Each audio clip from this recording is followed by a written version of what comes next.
Yo, yo, what's going on, everybody? It's Brian here. I don't know if you can see this too well, but this is an old staircase here, of what used to be a house. Actually, not that long ago, was still standing. I think around 2020 is when they tore it down. Um, this is in front of my trailer park that I live in. The argument was the foundation was caving in, the basement had multiple leaks in it, the floors were caving in, the foundation was caving in. The amount of money that it was going to cost to renovate it and to fix the foundation, all that, which is very hard to fix. They claimed that it would cost less just to knock it down and build a brand new house. Well, never happened. And it turns out it was a lie. In fact, there was nothing wrong with the house. Well, it's because we know some of the construction workers that did the inspections on it, me and my family, and they said there was nothing wrong with the house. It just needed cleaned up a little bit. You know, things vacuumed and maybe a new toilet put in, a new railing put in the staircase, things painted, stuff like that is all it needed. It did not need, a total, whatever you call it, renovation or whatever. It did not need that.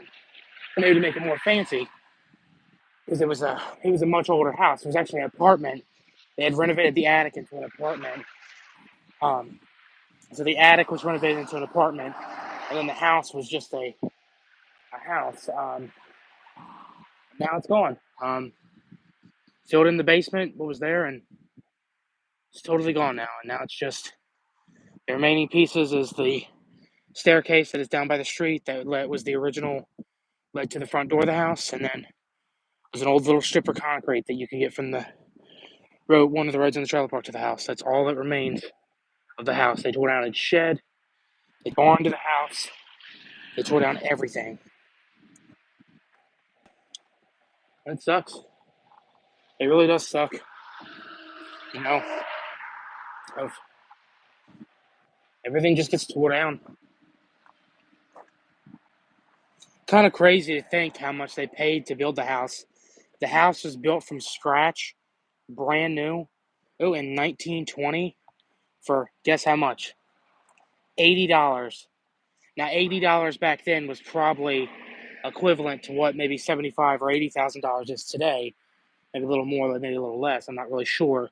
But yep, $80 is how much they paid. That was in total. That's how much it cost to buy all the supplies to build it and to pay the people to build it. $80 in the 1920s. That's so crazy to me.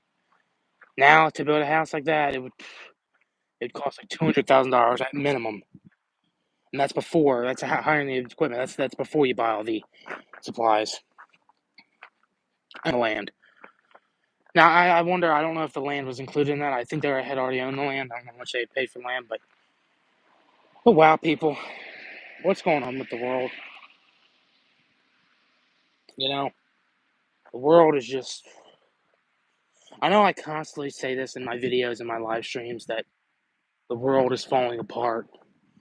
That this human race has just destroyed everything. That my generation is screwing up so badly. I know I say this all the time, but it's true.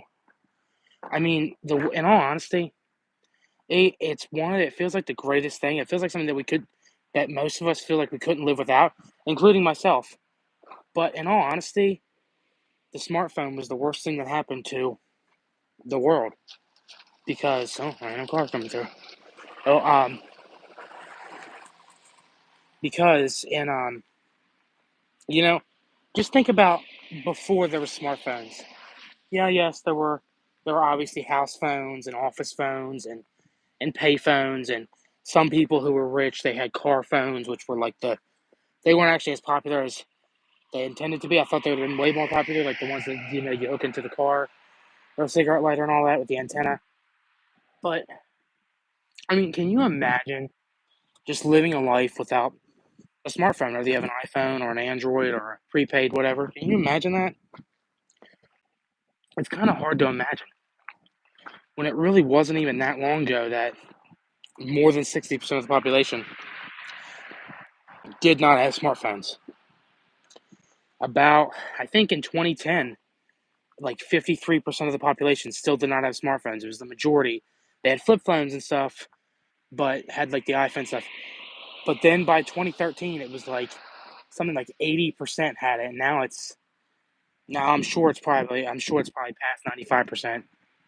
Probably a lot higher than that. It's probably like 99%, at least in the United States. Now there are countries like I think in North Korea, I think it's when no one can afford it there, but I think it's like totally illegal there unless you're permitted. I don't really know how it works there, but yeah, actually last year or when I was still a senior in high school, well, one of my teachers, my government teacher, he did a sort of poll thing on the chalkboard.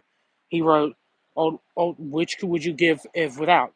Which would you give up forever? Your right thumb, or your smartphone?" And there were 25 kids in the class. Three of us, including myself, said the smartphone. I'm not going to give up my thumb. It's not too important, but still, I'm not going to give a piece of my body for a smartphone. And the other 22 kids said the smartphone. I mean, oh my God, that's when you see that there's a problem in society when people would be willing to give up a piece of their body, rather it's something minor like a thumb, something minor like a back tooth, or something major. The fact that people would be willing to give up parts of their body to keep their phone over their phone, I mean, it's just crazy to me. I mean, I feel like 5 years ago, smartphones were still popular, but I feel like that never would have been said. But it's so depressing. But let's get off the depressing topics. I constantly on here, I constantly rant and rave about how society sucks and all that. So let's try to talk about something more positive. Um, so I do have some news. It was for the channel. Not a guarantee yet, but I am considering doing something different on the channel to sort of change the channel up. Now it's not something too drastic, but I was considering, or I am considering, I should say, making the channel up totally about reactions, and it's like just me doing reactions to all sorts of things, political things, like YouTubers, everything, like just all sorts of reactions. Make it just me doing reactions and live streams, totally about that. Maybe occasionally a poll. And maybe starting second channels, maybe doing a channel for movie reviews, doing a channel strictly for politics or whatever. But the reason why I'm saying this is I was watching a YouTube video of Nate, that guy on YouTube. He has two YouTube channels. He has Nate, that guy on YouTube, and he has Saturday Night Snack the movie. Really good YouTuber. I've been watching him for years. I used to watch his Exploring Abandoned Kmart videos. But he said that when he first did YouTube, he wanted to do two things. He wanted to do skateboarding and exploring and abandoned tattoo parlors. Kind of a weird combination. But that's what he wanted to do. Now, in the early days of his channel, when he had, only 50, 60 subs, whatever, he got away with it. But as he went on to 300, 400, 500 subs, YouTube really, they didn't crack down on him, but YouTube really needs you to, what do you call it?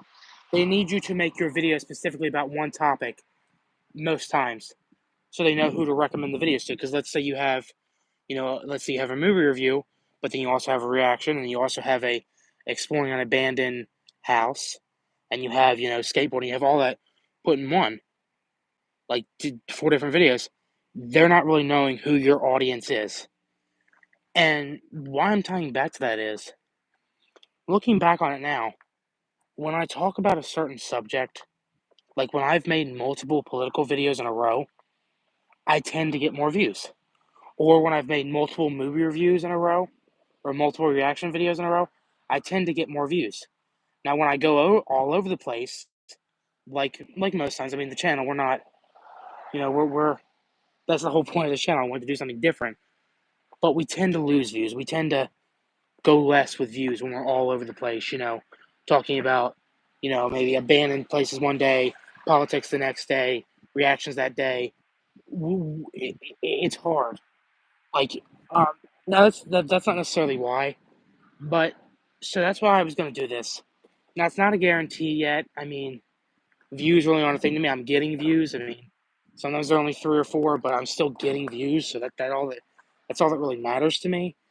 And I have the subscribers and all that, but I am considering doing that. I might post a poll on should I start a second channel. Oh, yeah, you know what to say. I mean, I'm gonna flip a quarter on it before I put it into the audiences, my viewers and subscribers' hands. It's gonna take some time to think. It wouldn't be anytime soon. It wouldn't be for like at least another 2 weeks. I'm gonna take the rest of this week to sit and think about. Oh, as I go to work and stuff, just sleep on it a couple times and really think about, is it a good idea to start a second channel, and or maybe not start a second channel, just solely make this channel about something, or maybe do something like every 6 months we change the topic or something like that. I'm gonna have to sit and think about it. Um, but yeah, other major news in my life is I potentially really leaning towards it because it's looking a lot more doable than I would have said before. I'm probably going to be opening up a video store.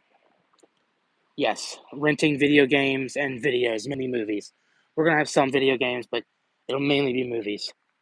Now, I'm people are gonna say you're crazy for saying that, which in many ways, yes, that's true. Because in all honesty, once I get it open, I'm probably gonna end up spending more money buying all the stuff for it and paying the rent and stuff than I actually am going to get, you know, running the business.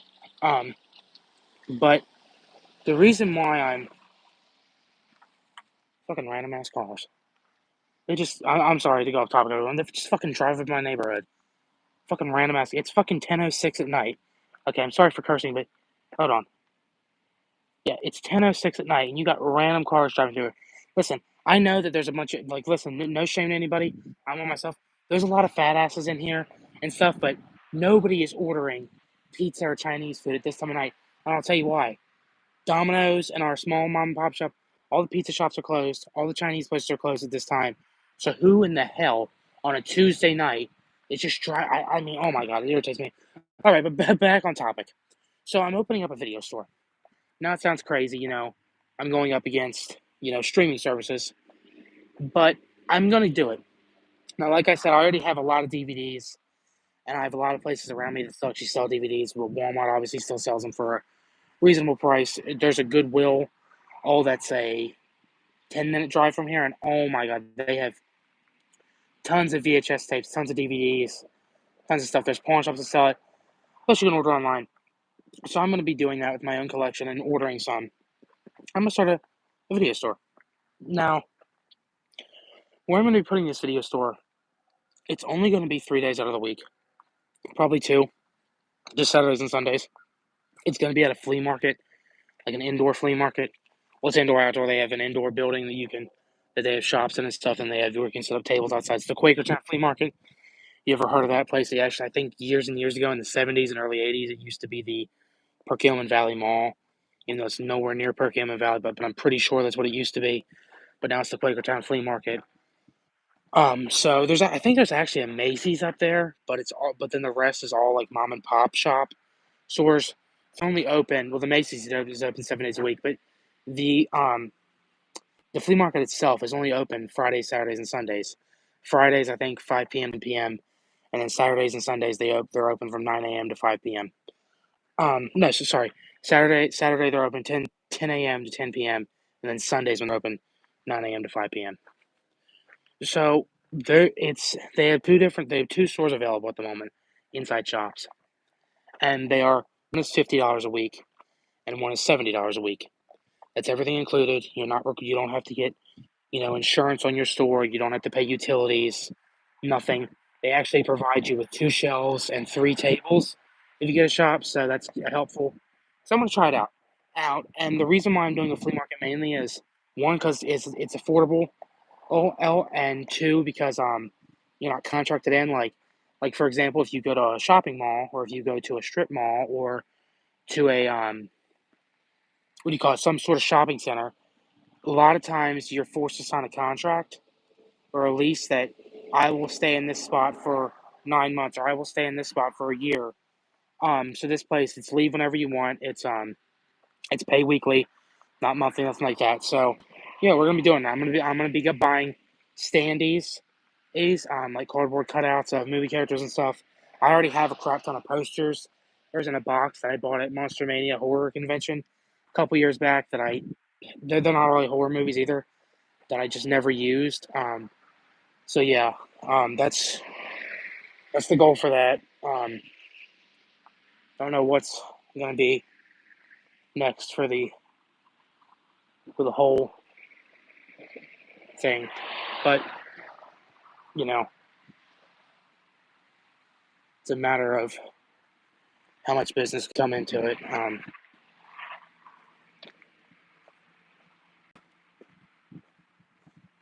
There's not much money. I don't want to I don't want to waste $1,000 and then not even remotely make it back. Um, how's it going, Corbin? But yeah, I don't want to waste all the money on DVDs and stuff. But with me being, you know, broke as a joke as I already am, and also me being a little cheap as well. Um, like this is probably going to be a lot of money. Actually, I have my grandfather who lives in West Virginia. He actually says all the time that he spends more money on going to the flea market than he actually makes at it. So yeah, so I'm probably going to be spending more money. I'm sorry I was a little quiet.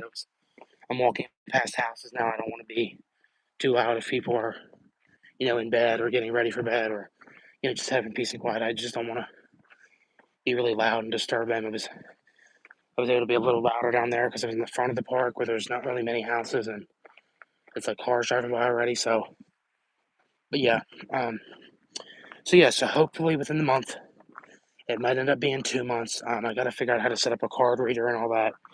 Got to buy one too, and I have to buy some more DVDs and VHS tapes. I got to get more every time I get paid, and some cardboard cutouts and stuff. So the goal is to have it open within a month or two, and then I guess have it fully set up within, I guess, by the end of the summer, maybe. That's the goal.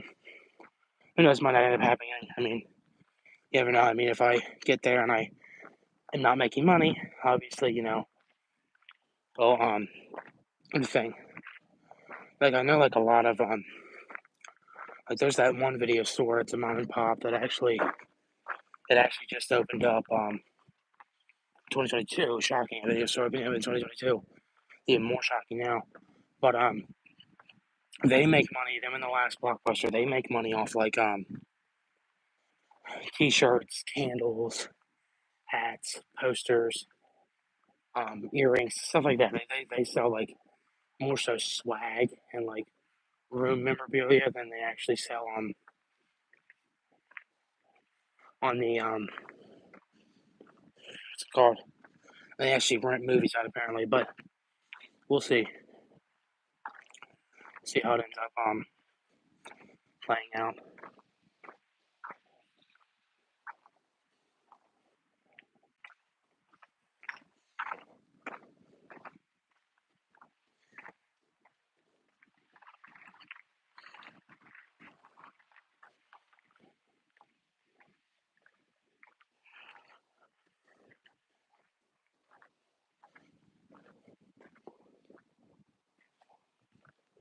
Yeah, yeah. So, thanks for the like. Whoever just gave this live stream a like. We're gonna end it there, everybody. Thank you for coming on with me. I really appreciate it. Thank you for sticking around and all that. So yeah, so as always, please like, share, subscribe, favorite, and all that. And God bless you. Stay safe, and I'll see you on the next live stream. Bye, everybody.